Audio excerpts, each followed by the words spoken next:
Good evening. The Labour government was warned that moving 600 illegal immigrants into a military barracks in the British countryside could cause riots. He's in charge! He's in charge! 53,298. Start with that number. Say it out loud. Let it sit in your head. 53,298 people the government has told Parliament it cannot find. Not missing paperwork. Not temporary delays. Officially recorded as absconded arrested at one point, processed in the system, then released and vanished. Whereabouts unknown. That is the main point. Everything else in this story flows from it. That is the single fact that should make every parent pause at the school gate, every commuter look twice at the person they share a platform with, every neighbor wonder what they do and where they might be living. 53,000 people. That is not a statistic you can tuck away as abstract. That is the population of a small city quietly dispersed into towns and estates across Britain. Read the number again, because here is where it sharpens. Within that total is a smaller, far more chilling figure, 736. 736 high-harm offenders, convicted monsters by any plain language definition, violent rapists, serious abusers, people who did harm and were sentenced under British law. They served time. They were issued deportation orders. Then, instead of being put on a plane the moment their sentence ended, they were released on bail while the wheels of paperwork turned. They were allowed back into communities. And then they ran. They absconded. The official record says they are unlocated. The police cannot tell you where they are. The Home Office will not publish names or last known addresses, citing privacy rules and data protection. Let that logic sit for a beat. Convicted violent offenders, released and unlocated, and their privacy treated as a higher priority than telling a community whether someone dangerous is living next door. This is the moment the story moves from numbers into something you feel in your gut. Imagine the school run with a blind eye. Imagine a playground where parents cannot be told if someone who once harmed a child lives 2 streets away. Imagine that the state that we pay for holds the data, sees the charts, knows the spikes, and chooses not to tell you. Instead, it says the data is internal, it is sensitive, it cannot be published. Meanwhile, the streets absorb the risk. That is what it means when the system preserves privacy over public notice. It quietly shifts danger into private life and locks the community out of information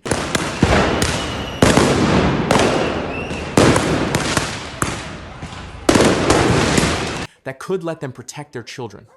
You might be told this is about nuance, about human rights law, and appeal routes, and the principle that the state must follow due process.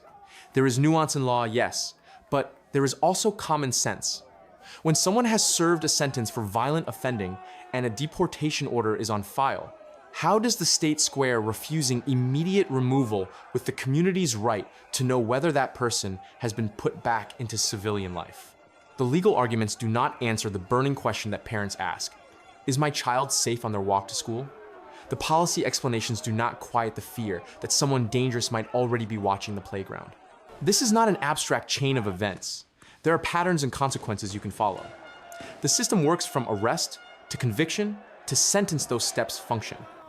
The failure lies at the final junction, removal. Instead of being deported at the end of their sentence, many offenders are given time. Time to appeal, time for paperwork, time to wait, time to plan. And in that time, a large number simply disappear.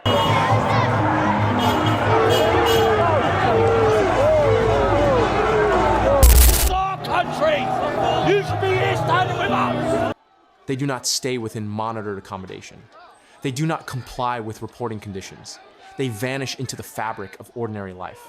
That incremental loss, person by person, case by case, is how you reach tens of thousands. It is worth stepping back and looking at the twin figures that make this crisis feel real: the missing and the known.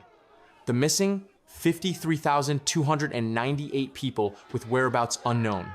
The known, around 11,800 foreign national offenders who are living freely in communities right now despite having deportation orders. Those numbers together are not just bureaucracy. They explain why people in towns from Glasgow to London are turning up at council offices, hauling signs, and demanding action.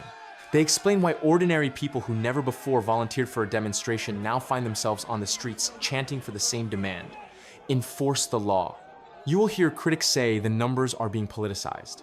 You will hear others say the press plays up isolated cases. But numbers that large do not come from a trick of interpretation. They come from a record kept behind closed doors and then read into Parliament official answers that show how many people breached bail or absconded from detention and are now unaccounted for. That is not hyperbole. That is not a social media rumor. That is recorded, read out, and then, to the wider public, mostly ignored. The silence from official channels is part of the story. The silence is not neutral. Silence protects the system. It protects its processes. It protects the choices that allowed thousands to slip away. If you want to understand why families are terrified, look at the consequences when the system pauses while rights are argued. There are cases, anonymized examples, where someone convicted of a serious sexual offense was granted bail pending a legal appeal, returned to a community address while the challenge went through the courts, and later re-offended. There are accounts, often safeguarded for legal reasons.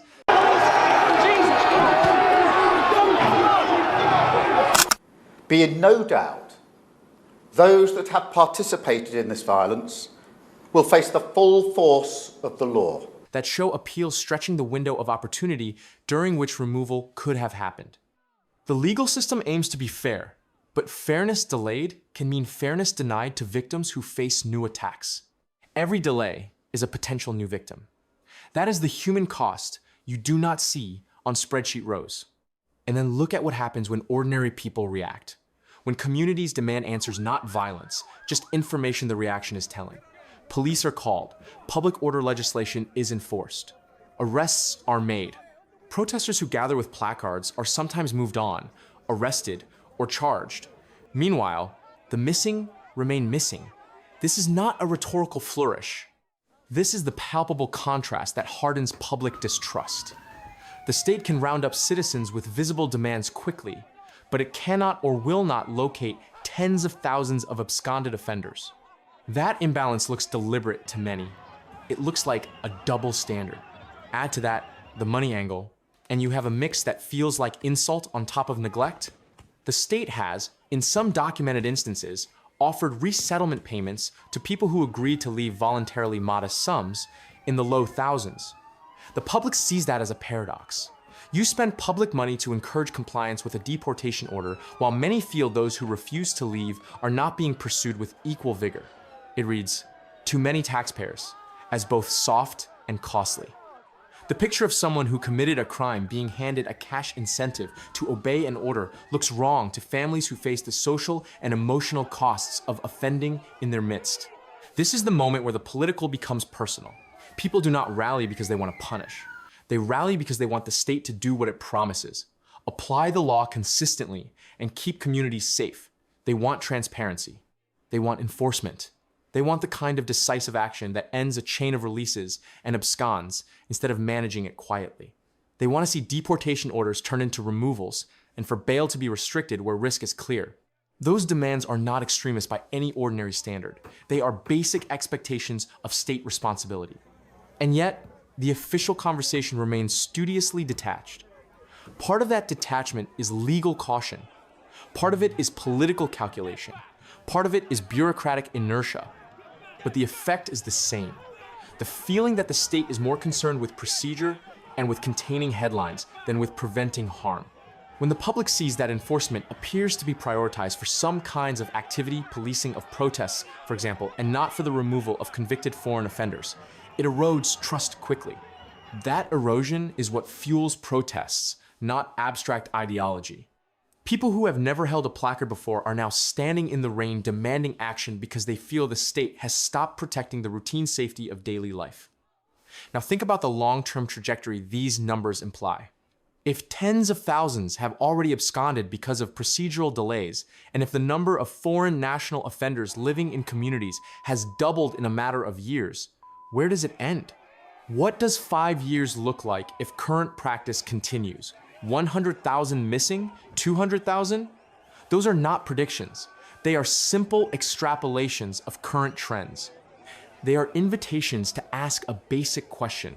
Do you want a system that allows erosion step by step, or do you want a system that closes the gates at the end of a sentence? There are sensible policy responses here that are routinely discussed by experts, but rarely dramatized for the public. Tighten the point at which deportation is enforced. Restrict bail in cases of high harm. Provide clearer, legally robust ways to share limited location information with affected communities while respecting privacy law. Invest in tracking teams and liaison officers who can follow up on reporting failures. None of that is extravagant. None of it requires a change to the principle of due process. It requires a rebalancing of risk, putting the onus on a system that currently allows procedural delay to become a cover for disappearance. But rebalancing requires political will. It requires officials prepared to choose community safety over administrative caution when the facts justify it. It requires the media to treat the numbers as an ongoing national issue rather than a one-off revelation. And crucially, it requires public pressure. That is why the protests happen. That is why people who distrust mainstream outlets are turning to other channels to be heard. They feel the existing mechanisms for accountability are closed or cramped. When channels fail, people make new ones. This is not a call to lawlessness. It is a call to proper enforcement of law. It is a demand that orders mean something. If someone is convicted and the order is removal, then removal should follow unless there is a sound legal basis otherwise, not because the system is too slow or distracted. People want the reassurance that the system is working. They do not want the anxious uncertainty that comes with unanswered questions about who may be living on their street. So here are the facts you need in your head now. 53,298 people officially recorded as having absconded or with whereabouts unknown. 736 high harm offenders within that total who were convicted of very serious crimes. Roughly 11,800 foreign national offenders currently living in communities with outstanding deportation orders. Those numbers are not a manifesto, they are a diagnosis.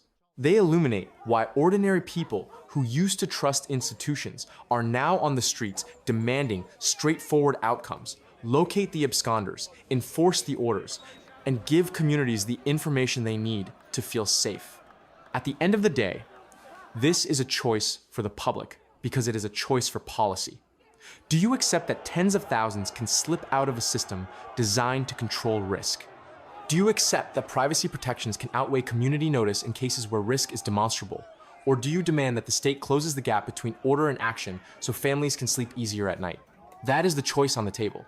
Now, tell the algorithm what you think. Drop a comment below, deport them, or let them stay. Say which rule you prefer, immediate removal or continued delay. Share this video if you want people to see the numbers that were read into Parliament but not shouted from the headlines. Subscribe for the next update, because this story will not go away on its own. The numbers will keep rising until something changes. Stay alert, watch your neighborhood. And above all, ask the simple question until you get a simple answer.